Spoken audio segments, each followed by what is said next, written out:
Did anyone else notice Trevor Bauer just accused a Padres pitcher of being complicit in an alleged extortion attempt? In breaking news, the Chargers have traded J.C. Jackson, and the Clippers Josh Primo speaks to the press, presumably with his pants on. Good morning, I'm James. This is your daily dose of sports and snark for the greatest sports city in the world, Los Angeles. This is the faithful Angelenos Morning Report. So it is October 4th, 2023. It is a grand day, glorious, gorgeous. And I'm going to go outside and enjoy it in just a few moments. But before we do, let's talk LA sports. And if you like being in the know about LA sports, clickety-clack the like button. Clickety-clack the subscribe button. There's a notification bell. Hit that. It'll let you know we drop new content. Sharing is caring. Let people know we exist. And by all means, comment. So before we go through the news and notes, and there's a ton of it, let's go to the scoreboard. There were no games involving LA teams yesterday, but tonight, the Galaxy are in Seattle at 7:30. LA opens a 2-match road trip that should determine if they will have a playoff spot. It is a tall order, but if you're looking for a bright spot, noted Galaxy killer Raul Ruidiaz will not play tonight. He's in the hospital. He has scored 9 times in 10 matches against LA. Now for his part, LA's star midfielder Ricky Puig released a very cryptic Twitter post saying he'll be back soon. Maybe tonight? I don't know. Meanwhile, Minnesota is at LAFC at 7:30. To an extent, this match is must win for the black and gold as well. 1 or 2 more losses, and they will not get home pitch advantage in MLS Cup playoffs. And by the way, they haven't even qualified for the playoffs yet either. Not saying they're not going. Just throwing that out there. Very important soccer games tonight in LA. I took the liberty of re-watching that clip from former Dodger pitcher Trevor Bauer because he said a lot of things. That 3-minute clip is jam-packed with accusations and information, lots of which, by the way, appear to be ignored by the press. And we need to hear from a lot of people. We do, because this involved a sex crime that never saw the inside of a court of law, and yet the guy, not saying he's innocent, I don't know, and yet the guy was punished severely on the basis of accusations that, again, were never adjudicated. And I'm going to start with some surprising places, people and organizations that need to answer. I need to hear from the San Diego Union-Tribune. I need to hear from the San Diego Padres press team. Because did you notice that Bauer accused a former Padres pitcher, Jacob Nix, of allegedly encouraging the woman to commit extortion? Now, according to Bauer, Nix texted the woman saying, quote, "You got to get this bag," unquote. Presumably, the text was made before she went out with Trevor Bauer, and the ensuing accusations started flying. The woman allegedly replied to Nix that she would give him $50K. What? You do realize you're encouraging a crime, right? Now, Nix currently pitches in Japan. He was a Padre back in 2018. But nobody in the press, not one person, is sitting there saying, wait a second, Nix, yo, did you actually send that text? Now, for me, I've tweeted at the Padres, I've tweeted at the Union-Tribune, and I've tweeted at Nix asking for an answer. Because if Nix denies sending that text, then that is a possible hole in the Bauer rebuttal that was released a couple of days ago. Now, to be clear, I'm not saying you have to reopen the case against Bauer. There are certain things such as double jeopardy and all that, and I'm not a lawyer. And I'm not saying that I know Nix wanted a payday. I'm saying it's a loose end because you cannot encourage people to extort money. You're not supposed to encourage people to take part in a fraud. You can't encourage. Do you know how ungodly immoral it is to encourage people to frame someone in a sex crime? And again, I'm not saying Bauer's innocent. I'm saying I don't know. But Bauer's clip the other night listed out a bunch of things that basically started to build a case saying that this woman was trying to fake a sex crime case. Sorry. Either one of two things happened. Either something monstrous happened to that woman, or there was an extortion attempt. Isn't anyone in the press curious about that? More than that, the one-time Cy Young Award winner accused the women's attorneys of withholding exculpatory evidence, which is what led to the lawsuit after the criminal case never saw the inside of a courtroom. Bauer wanted to gain access to the woman's phone years ago so that he could present the contents to Major League Baseball and thereby possibly avoiding a suspension. Now, I'm not a lawyer, but if that's true, I would guess that's an ethics problem for the women's legal team. Third, I have heard some people suggest Bauer's next legal action should be against Major League Baseball. Now, again, not a lawyer, but I don't think he has a case, because in order to have a case, you have to prove that you have suffered damages because of Major League Baseball and because of what the Dodgers did when they released him. But the Dodgers paid his contract. That was part of it. So I don't see if he has a case there. Fourth, I want to hear from the columnist who judged Trevor Bauer. I want to hear from Bill Plaschke of the LA Times. Quote, why hasn't he already been canceled? Bill Plaschke, Mr. Emo, wrote that in a column in February 2022. I keep calling him Jack Bauer. Trevor Bauer should have been persona non grata in Bill Plaschke's world, when he may have been innocent. Dylan Hernandez of the Times blasted the Dodgers in January for not trashing Bauer after they released him. The Dodgers cut him, but Hernandez also wanted them to call him every name in the book out the door. Quote, long defined by Jackie Robinson's courage and Sandy Koufax's grace, the Dodgers are now a franchise characterized by Stan Kasten's shamelessness and owner Mark Walters' cowardice.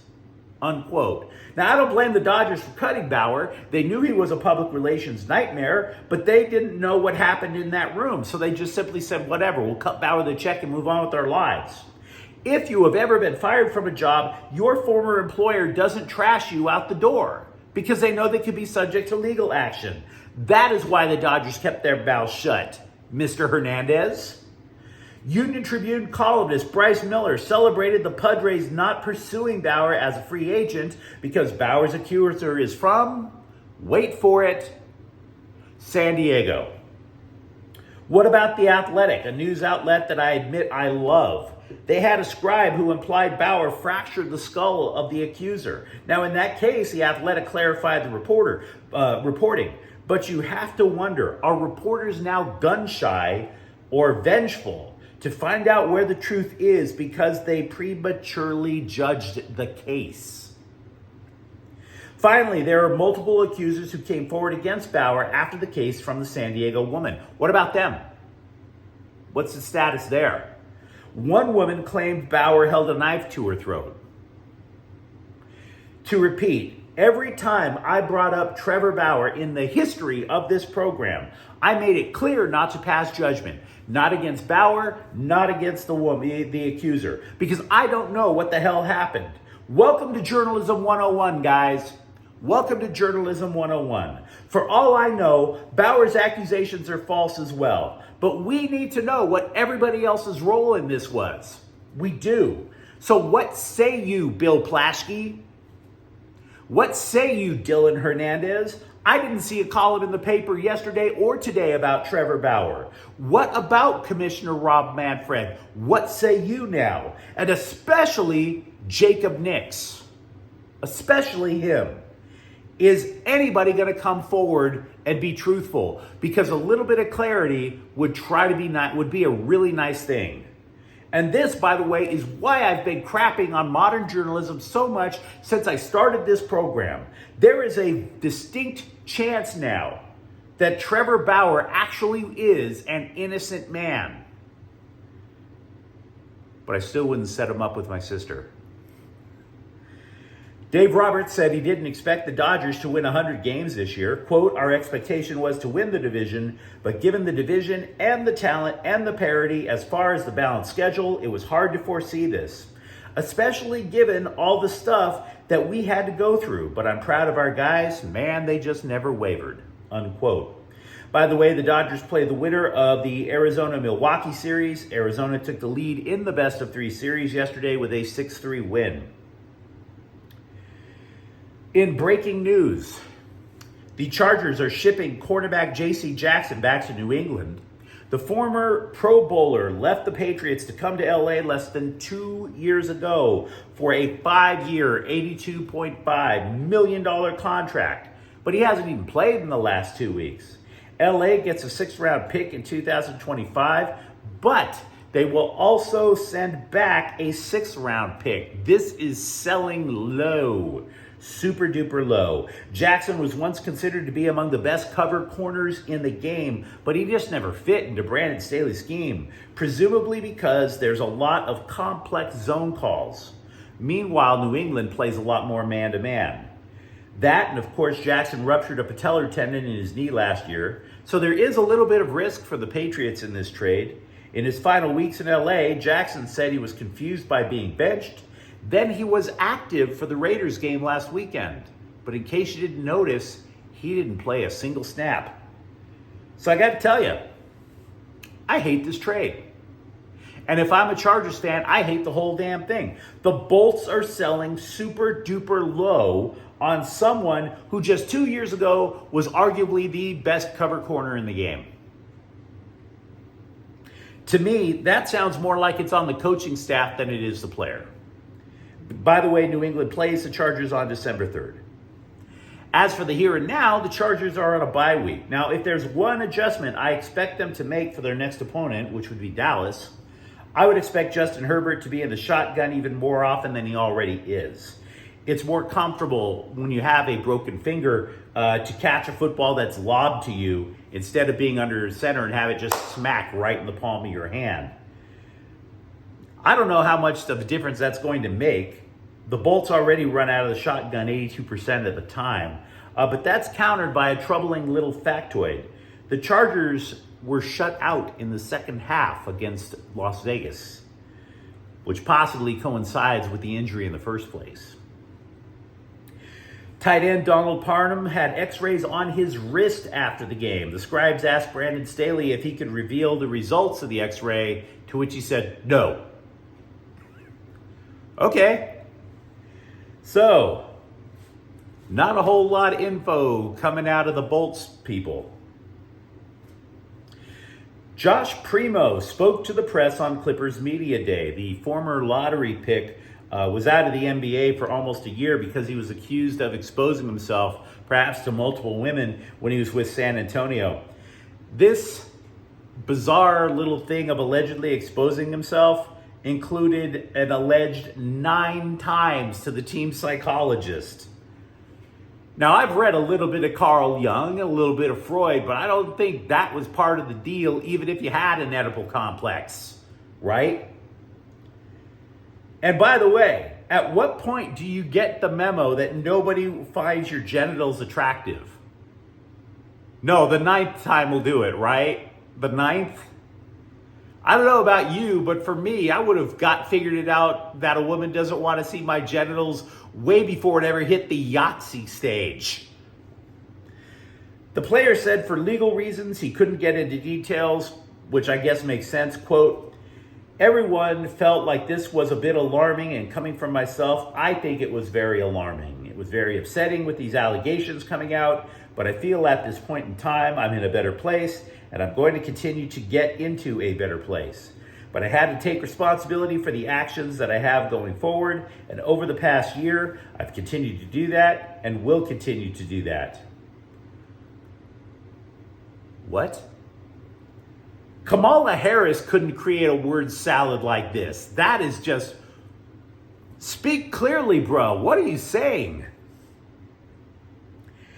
Meanwhile, over with the Lakers, D'Angelo Russell said he appreciated Darvin Ham quashing any talk about who was going to be the starting point guard. Quote, any words of encouragement from your head coach is always appreciated as a player. To have that trust in me, there's obviously something to it. Just appreciative, don't want to let him down, unquote. Ham then told the LA Times that everyone on the roster looked good in their first practice of training camp, that everyone was engaged, and, quote, we are really blessed to have the type of roster we have, unquote. Now, I got to tell you something. It's really remarkable how one team's fan base can be oblivious to another group of fans. There's this guy I know on Twitter. We talk sports. He's a decent enough dude. And he noticed how Anthony Davis said he and LeBron James can't wait to face Denver. So he tweets, can't respect they got swept, huh? And I replied, just speculating, but my guess is Nuggets coach Mike Malone can't shut the hell up about it. Now, again, this Twitter friend is a reasonable guy. He is reasonable. He admitted that for whatever reason, the Lakers live in Malone's head rent-free and, quote, it's pretty cringe, unquote. This is going to be the big thing throughout the year. Denver fans not understanding why LA holds a grudge, and LA not understanding why Mike Malone can't shut the hell up about it. Austin Reeves has said they had ring night in Denver circled. Austin mentioned the chatter from Colorado and said, quote, I think everybody knows it was pointed at us. They can do it indirectly if they want, but I think it was very obvious to the public eye. That's why everyone was talking about it. You see stuff. Me personally, I try my best to stay off social media, unquote. To which I would tell Austin Reeves, if you were on social media, you would have known that you were supposedly stooping Taylor Swift before she moved on to Travis Kelce. And a side note, for all this dating stuff in everyone throughout the life of Taylor Swift, you know what none of Taylor Swift's ex-boyfriends have ever said? Yeah, she wrote a song about me, but the sex was totally worth it. Right? Nobody has said going out with Taylor Swift was worth it. Definitely not for the sex. All summer long, after the blockbuster trade that brought Pierre-Luc Dubois from Columbus to the Kings, we were told how LA had deepened the center position. Wow, they can compete with anybody at the center position now. But could they? A scribe from The Athletic asked who has the best two centers in the league of all the teams. Who has the best top two centers? And that's a fine question. So you're sitting there saying, okay, well, the Oilers knocked the Kings out for the last 2 years. How do Dubois and Anze Kopitar stack up again? Oh, it's Connor McDavid and Leon Draisaitl. Oh. Well, you know, then you keep going down the list. Hey, what about Sidney Crosby and Evgeny Malkin? We're not there either. The writer ranked the Kings as having only the 14th best of the top two centers on a roster in the game. The writer's rationale: LA doesn't stand out because Dubois hasn't proven that he can be a top guy yet. Everything going for him, he just hasn't proven it yet. Now, you may say from the Kings lines 1 through 4, they all have strong centers, and I would agree with you. But Las Vegas might actually have deeper depth at center. Deeper in the conference. Jack Eichel, Chandler Stevenson, William Karlsson, and Nicholas Roy. Eichel has been starting to play more like Kopitar, by the way. He's picking up the pace at the defensive end. But you let me know what you think in the comments thread. Do you think that other people may have actually taken part in an alleged extortion attempt against Trevor Bauer? What do you think about the Chargers trading J.C. Jackson?